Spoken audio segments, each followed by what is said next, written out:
ದಾಂಡೇಲಿಯ ಕೋಗಿಲಬನದಿಂದ ವ್ಯಕ್ತಿ ನಾಪತ್ತೆ. ಮನೆಯಿಂದ ಹೊರಹೋದ ವ್ಯಕ್ತಿಯೊಬ್ಬರು ಈವರೆಗೆ ಮರಳಿ ಮನೆಗೆ ಬಾರದೆ ನಾಪತ್ತೆಯಾಗಿರುವ ಘಟನೆ ದಾಂಡೇಲಿಯ ಕೋಗಿಲಬನದಲ್ಲಿ ನಡೆದಿದೆ. ಕೋಗಿಲಬನದ ನಿವಾಸಿ 60 ವರ್ಷ ವಯಸ್ಸಿನ ರಾಜು ಪರಶುರಾಮ್ ಲೋಕಾರೆ ಎಂಬವರೇ ನಾಪತ್ತೆಯಾದ ವ್ಯಕ್ತಿಯಾಗಿದ್ದಾರೆ.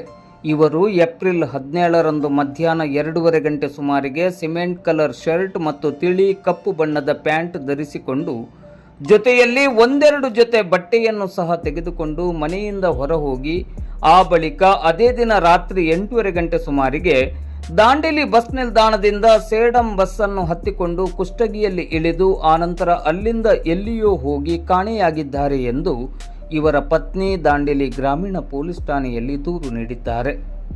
ಕಾಣೆಯಾಗಿರುವ ರಾಜು ಪರಶುರಾಮ್ ಲೋಕಾರೆ ಇವರು 5.5 ಅಡಿ ಎತ್ತರ, ಗೋಧಿ ಮೈಬಣ್ಣ, ಸಾಧಾರಣ ಮೈಕಟ್ಟು ಹೊಂದಿದ್ದು ಇವರು ಕನ್ನಡ ಮತ್ತು ಮರಾಠಿ ಭಾಷೆಯನ್ನು ಬಲ್ಲವರಾಗಿದ್ದಾರೆ. ಇವರು ಎಲ್ಲಿಯಾದರೂ ಕಂಡುಬಂದಲ್ಲಿ ಅಥವಾ ಇವರ ಬಗ್ಗೆ ಏನಾದರೂ ಮಾಹಿತಿ ಇದ್ದಲ್ಲಿ ದಾಂಡೇಲಿ ಗ್ರಾಮೀಣ ಪೊಲೀಸ್ ಠಾಣೆಯ ದೂರವಾಣಿ ಸಂಖ್ಯೆ 08284230363 ಇಲ್ಲವೇ ಮೊಬೈಲ್ ಸಂಖ್ಯೆ 9480805259ಕ್ಕೆ ಮಾಹಿತಿಯನ್ನು ನೀಡುವಂತೆ PSI ಶಿವಾನಂದ್ ನಾವದಗಿ ಅವರು ವಿನಂತಿಸಿದ್ದಾರೆ.